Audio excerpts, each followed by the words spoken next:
Well, hi everybody, this is Steve, D9 Games, coming to you with a quick one. This is enlightened focused, so it's just some examples of how you can use your enlightenments or how you gain enlightenments in our game. So as you know, we roll two 10-sided dice we call D9s, and we add them up. This is a 5. That's usually not going to succeed on anything, but if you ever roll two 9s, which I think, correct me if I'm wrong, but I think it's a 1 in 100 chance that you get two 9s popped up on a pair of dice, which makes it a really nice number. 1 in 100. So usually in the night of gameplay, you're going to see 1, maybe 2, and sometimes, of course, nothing.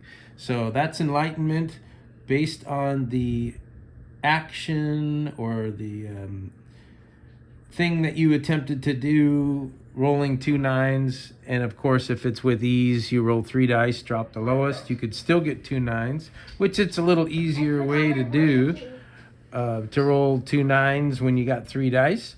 If you're rolling 3 and taking the worst 2, I think it's more like 1 in 1,000. So you got to roll 3 9s with disadvantage, losing a 9 and still getting an 18. So there's a lot of ways to do it, but two 9s in our game is enlightenment. So your character gains a talent, and it does have to be iced in the off season, so it's not quite there yet. But when you roll your 9-9, you're going to make a note on the back of your character card saying exactly what you did to as you rolled the 9-9. So this example is going to be some of what we've come across with our 7 character classes. Of course, we have rogue, scout, guard, fighter, priest, mage, and bard. So we start off with a pretty cool module that I've seen on the YouTubes.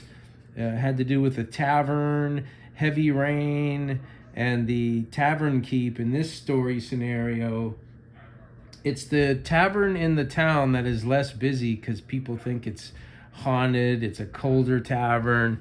It's not as big, so it doesn't get as much action. But when it's a cold, winter, rainy night like it is, the other tavern gets a little bit full and people trickle into this lesser tavern. So the tavern owner sees that it's busy, sends his son down into the cellar to get some equipment, and doesn't come back. So our adventurers are a large party. They need to talk about some serious business. They don't need eavesdropping. So they run over to this quieter, low-key tavern to talk business. Now, when they get there, of course, the tavern owner's going to say, hey, I need some help. I can't leave the bar. I'm hopping. It's been a little while since my son went down to get some supplies. Can you go check on him for me? So long story short, they end up going down, no sign of him anywhere, coming back up, and now it's an adventure. So they're going under the tavern. You can see here there's like 3 little storage rooms. Later we'll find out there's a little secret passageway, and then there's like a trap door in one of the rooms, takes you down into another level. And I was going to talk about each class and some of the examples of them getting enlightened. So number 1, our bard rolls a 9-9 when he's talking to the tavern owner at their obviously afterwards, because they're going to be heroes and go help and try to find the kid. But they come back up and make a deal. So he rolls 9-9 and he's enlightened on his deal making, to make a deal to go down, do what it takes to find his son, and then perhaps getting a stake of equity in this tavern, or a place to rest, or a place for these guys to shack up in and out of when they're in and out of their adventures and spending their off season. So 9-9, while making the deal, he unlocks deal maker. So then they go down. We later find out there's a little bit of a villain down here who can transform himself into a were-rat. And he sees that there's some activity, so he puts a tripwire and a trap on the stairs. So our rogue this time, enlightened skill number 2, our rogue detects the tripwire, but not only that, but he rolls a double 9 on his inspection of the stairs, unlocking a talent that he's going to call What's That? So one of the things in Enlighten 2, you not only ice your new talent in the off season, so he's got to wait till the next off season, but you also name the talent, and then you make a deal with the game master as to what that actually gives you. So for our bard on deal making, that gives him an extra die of ease anytime he's making a deal in the future. And then it gives our rogue an extra die of ease when detecting traps. And in this case, he calls his talent, "What's that?" So as they continue to look and search for Jacob, the tavern owner's son, the mage gets into an adventuring situation where there's no light whatsoever. Any kind of candles in the conches that were lit are now out. There's leaks from the massive rain, and everything's just draining through this underground storage area. And casting the cantrip light with a die of ease, the mage gets a double 9. So he's going to unlock spotlight, and he's going to make a note of that. So in future adventuring, he's going to have a die of ease to cast his light, but he negotiates with the game master that he can cast it at range. So standard range in Enlightened is 20 feet. So now instead of casting light on the mage's implement, he or she can cast it at 20 feet. So he's going to gain range. That's the agreement he made with the game master. And as your players negotiate with you on what their new talents or enlightenments get to do, they can negotiate back and forth, and sometimes the game master thinks it's too overpowered or not fair maybe, so you have to kind of negotiate that. But the mage will get an extra die of ease, which I believe he was casting with a die of ease, so now he's going to be doing these light spells at range with 2 degrees of ease.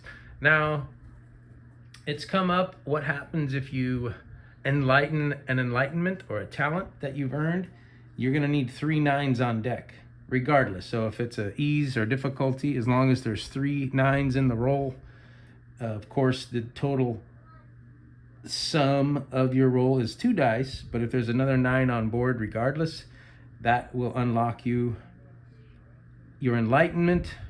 Call it Enlighten Pro, call it a tier 2 enlightenment, but it really takes that enlightenment that you've negotiated with the game master, and it takes it to another level. So if Deal Maker gets another enlightenment on Deal Maker, it would be easy to say he could roll with 2 degrees of ease in the future, but I like to do any type of second enlightenments with a little bit of pizzazz. So maybe Deal Maker, it's not just 2 degrees of ease, it's still only going to be 1 degree of ease, but maybe he can make with foes and not just NPCs and allies. So maybe you can add that as a dynamic. This guy is so charismatic making deals that he can actually worm his way out of a combat situation. So that's how Deal Maker would be dealt with as an Enlightenment Pro. What's that for the rogue? Maybe it's 2 degrees of ease to detect traps, or 1 degree of ease, and then you create something custom that maybe he can detect traps at range. So at 20 feet, he can detect these tripwires and not just being adjacent or something like that. You could definitely get creative. That's the whole point of this game. And then, of course, Mage and Spotlight. Maybe the light that he casts can become a deterrent. Maybe it's super bright and might blind the foe, or it could be done at double the range, or an extra die of ease, or whatever is agreed upon between the player and the game master. Okay, number 4, the guard. The guard rolls a 9/9 in combat and unlocks Friend in Need. So in combat, the guard has a tendency to protect his allies by using his shield or standing close by and drawing an attack. But in battle, he decides to spend his action to defend an adjacent ally. Well, he rolls a 9/9 for his action. Now he unlocks Friend in Need. So what that might do is allow him to protect 2 adjacent allies in battle. as an action, or maybe he can protect an ally not adjacent but at 2 spaces away or 10 feet. And it's custom, do whatever you want. It's going to get a little redundant, I know, but I have 7 here and 1 bonus, so I got 8. Number 5 is the fighter rolls a 9/9 as he's battling a swarm of rats, or what we would call a horde or a mob, and he rolls a 9/9 in battle. He already has share the pain. Maybe he opens Horde Beater or Share the Pain Pro, where maybe he can share the pain with not only foes adjacent but within 10 feet. So those are the kind of things. You get the idea. Scout is in combat. He notices something, a trigger. He uses his perception. He rolls a 9/9 and he says, oh, I see a lever over there, or something that's going to close the hatch on this infinite spawn of rats. And so he can unlock the talent Eagle Eye, and then tells the rogue, hey rogue, I'll shoot and keep him busy. You run over and pull that lever and get that trap shut so those dang rats won't keep flooding the place. Number 7, the priest. At the end of the battle, no Jacob is found. They're under the tavern, but they come across a ghostly figure, and the priest rolls a 9/9 trying to communicate with it, and opens and unlocks the talent, the Enlightenment Seance, where he can speak to the dead if they're in ghost form and nearby. So the bonus one is one that we unlocked about 3 or 4 years ago when we were playing with the beginning Timber Sprout 5 group. Our scout Blake came across himself and the group in a fight with a dragon, and the dragon pulled off a tail sweep, and as an action he decided to jump over the tail sweep. Actually, it was a reaction. Back then we called it a defense, and he rolled a 9/9. So he enlightened and discussed with the game master later, and iced in the off season the talent that he called jump rope. So that's it. There's some enlightenment, some examples of how you would create and ice an enlightenment in the off season with a 9/9. Until next time, peace.